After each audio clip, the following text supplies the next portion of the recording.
Hello दोस्तों। तो आज हम सुनेंगे बहुत ही सुंदर कहानी जिसका टाइटल है जादुई पत्तियों का पेड़। तो चलो कहानी को स्टार्ट करते हैं। जादुई पत्तियों का पेड़। एक समय की बात है, भारत के एक गांव में बहुत ही लालची आदमी रहता था जिसका नाम था कलंदर। उस गांव के राजा के लिए टैक्स जमा करने का काम करता था और उसी गांव में ही रहता था। उसका काम राजा के लिए टैक्स जमा करना था। कलंदर जिस चीज़ को भी चाहता उसे पाने के लिए लोगों से टैक्स लेने के नियमों को बदल देता और टैक्स के नाम पर उनसे जो चाहता वह हासिल कर लेता था, जैसे उनकी बकरियां, बैल, फसल आदि। धीरे धीरे कलंदर के लालच की आदत की बात पूरी जगह फैल गई। कलंदर के कारण सब लोग वहां पर रहने से डरते थे। उनके पड़ोसी गांव में राघव नाम का किसान रहता था। राघव का बेटा था विशाल, जो बहुत ही चालाक और बुद्धिमान था। राघव का परिवार बड़ी गरीबी में जी रहा था, लेकिन राघव का सपना था कि उसका बेटा एक बड़ा आदमी बने। एक बार जब सब लोग बैठकर इधर उधर की बातें कर रहे थे तो विशाल ने लालची कलंदर के बारे में सुना और विशाल ने निश्चय किया और बोला, मैं किसी न किसी तरह से इस लालची कलंदर को राजा से सजा जरूर ही दिलवाऊंगा। राजा को कलंदर के इस लालची स्वभाव के बारे में पता नहीं है, इसलिए ये मुंह मांगे कर वसूल करके सबको सताता है। लेकिन कलंदर भी एक बड़ा ही शातिर और चालाक आदमी था, इसलिए विशाल ने बहुत ही सोच समझकर योजना बनाई। अपने परिवार के सो उठने से पहले ही वह अपने पिता के बगीचे में गया और वहां लगे छोटे से आम के पेड़ को खोज निकाल लिया। अब विशाल अपने बगीचे में पहुंच चुका था। विशाल पेड़ को लेकर जल्दी जल्दी कलंदर के गांव की तरफ निकल पड़ा। उसे किसी भी तरह सुबह के समय ही अपनी योजना के अनुसार कलंदर के पास भी पहुंचना था और उसे उसी समय पर पहुंचना था जब कलंदर लोगों से टैक्स वसूल कर रहा हो। ठीक समय पर विशाल कलंदर के सामने पहुंच भी गया। उस समय कलंदर लोगों से टैक्स ही वसूल कर रहा था। विशाल अपना परिचय देता है और कहता है, साहब सरकार, मैं विशाल हूँ, अभी आया हूँ और मुझे यह पता नहीं है कि इस गांव में एक गरीब आदमी कितना टैक्स देता है, क्योंकि मैं बहुत ही गरीब आदमी हूँ और मेरे पास देने के लिए कुछ भी पैसे नहीं हैं। विशाल की बात सुनकर लालची कलंदर बोला, कुछ न कुछ तो तुम्हें देना ही होगा, तुम्हारे पास क्या है वही दे दीजिए। तो फिर विशाल ने अपने मन ही मन में कुछ सोचा और विशाल ने अपने पेड़ की तरफ देखकर कहा, मेरे पास बस यह जादुई पेड़ है और इस जादुई पेड़ के सिवा मेरे पास कुछ भी नहीं है। कलंदर ने हैरान होकर कहा, जादुई पेड़? जादुई पेड़ का नाम सुनकर कलंदर बड़ा ही खुश हुआ और उसने पूछा कि आखिर इसमें क्या जादू है। विशाल ने चालाकी से हंसते हुए कहा, अरे मालिक, ये बहुत ही कमाल का पेड़ है। मैं जो भी इसके पत्तों को छूता है वह कई घंटों के लिए लोगों को दिखाई नहीं देता। वह पूरी तरह से लोगों के सामने से गायब ही हो जाता है और हाँ, वह सब कुछ देख सकता है। अब कलंदर मन ही मन कुछ सोच ही रहा था, लेकिन लालची कलंदर को विशाल की बातों पर बिल्कुल भी भरोसा नहीं हुआ। उसने कहा, क्या तुम मुझे ऐसा करके दिखा सकते हो?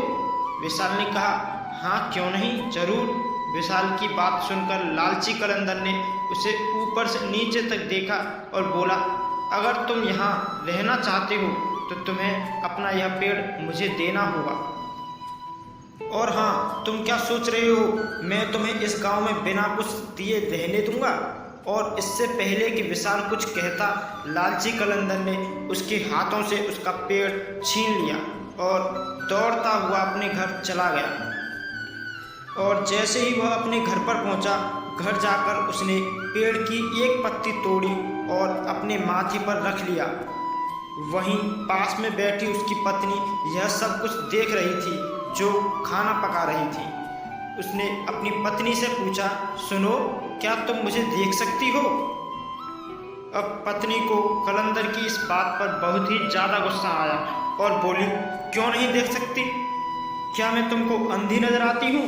अब कलंदर बड़ा परेशान हो गया और भागते हुए दूसरे कमरे में गया और उसने पेड़ की दूसरी पत्ती तोड़कर फिर अपने माथे पर लगाई और कुछ सोचते हुए खुश होकर फिर से वापस रसोई में जाकर बोला, अब क्या तुम मुझे देख सकती हो? लेकिन अब की बार तो उसकी पत्नी का गुस्सा सातवें आसमान पर था और उसे बहुत ही ज़्यादा जोर से गुस्सा आ रहा था और वह बोली, तुम्हारा दिमाग तो ठीक है? आखिर तुम कहना क्या चाहते हो?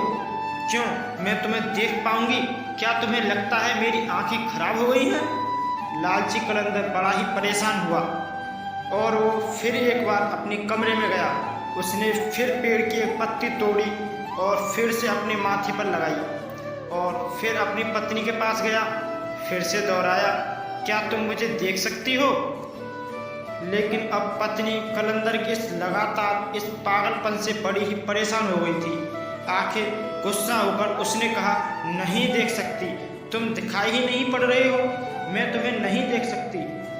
अब की बार लालची कलंदर मन ही मन बहुत ही ज़्यादा खुश हुआ क्योंकि वह बस यही सब तो सुनना चाहता था और वह ऐसी बातें सुनकर खुशी से पागल हो गया। उसने सोचा कि अब वह गांव जाकर उस पेड़ के जादू को परखेगा।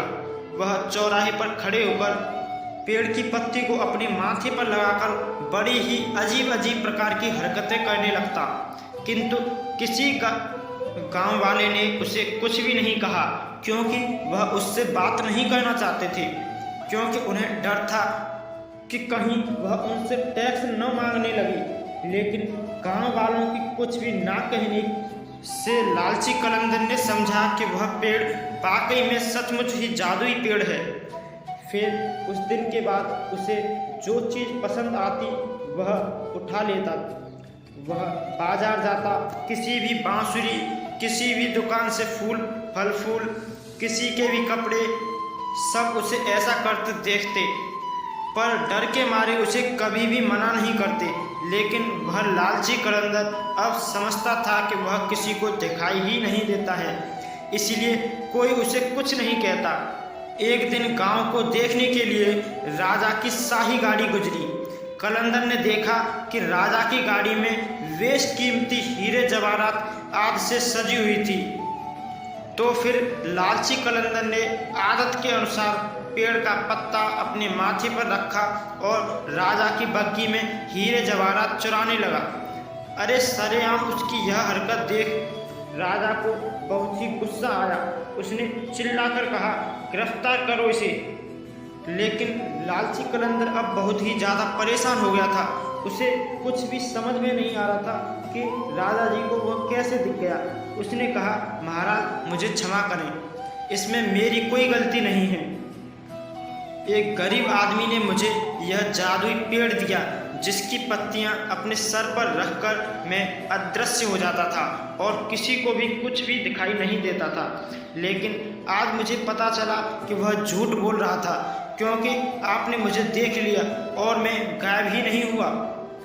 राजा को उसकी यह बात सुनकर बहुत ही गुस्सा आया। राजा ने कहा, यह तो बिल्कुल ही पागलों की तरह एक बात कर रहा है। क्या कोई पेड़ ऐसा भी कर सकता है जिसकी पत्ती माथे पर रखकर कोई गायब हो जाता हो? तो फिर राजा ने कुछ मन ही मन सोचा और कहा, ऐसे पागल आदमी को हम टैक्स की वसूली के काम पर नहीं लगा सकते हैं। राजा ने तुरंत ही कलंदर से उसकी नौकरी छीन ली और इसके बाद लालची कलंदर सारी जिंदगी उसी गांव में लोगों के सामने अपना मुंह छिपाकर जीता रहा। अपने लालच के कारण उसे सारी जिंदगी शर्मिंदगी झेलनी पड़ी। गांव वालों को जब पता चला कि विशाल ने किस चालाकी से कलंदर को उसके अन्याय की सज़ा दिलाई है, तो सभी गांव वालों ने उसकी बड़ी ही सराहना की।